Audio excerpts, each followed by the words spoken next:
অবশেষে গরুকাণ্ডের মূল অভিযুক্ত অমানবিক নির্মম অত্যাচার যে চালিয়েছিল, যার নেতৃত্বে চলেছিল সেদিন ধর্মান্ধ পারিজাত গাঙ্গুলি গ্রেপ্তার। স্বস্তিতে সংখ্যালঘু সম্প্রদায়, স্বস্তিতে দুর্গাপুরের মেহনতি মানুষ, স্বস্তিতে সাধারণ বাসিন্দারা। সূত্রের খবর, ধানবাদ থেকে, ঝাড়খণ্ডের ধানবাদ থেকে পারিজাত গাঙ্গুলিকে গ্রেপ্তার করে পুলিশ এবং তাকে আজ কোকোব্যান থানায় আনা হবে এবং সম্ভবত আদালতে তোলা হবে।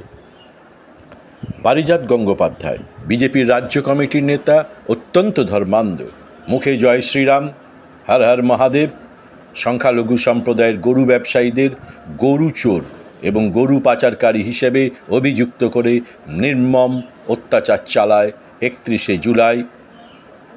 কিন্তু সাম্প্রদায়িক অশান্তির বিরুদ্ধে বারবার দুর্গাপুর গর্জে উঠেছে। এবারও গর্জে উঠেছিল দুর্গাপুর। তৃণমূল বিধায়ক নরেন্দ্রনাথ চক্রবর্তী এফআইআর করেন, আরও অনেক এফআইআর হয়। তারপরে ধরা পড়ে 9 জন অত্যাচারী।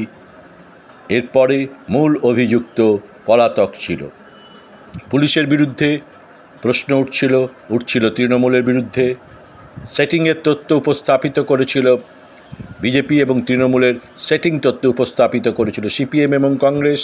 বারবার আঙুল উঠছিল, কেন পারিজাত গঙ্গোপাধ্যায়কে ধরা হচ্ছে না? তবে কি পারিজাত গঙ্গোপাধ্যায়কে বাঁচানো হচ্ছে?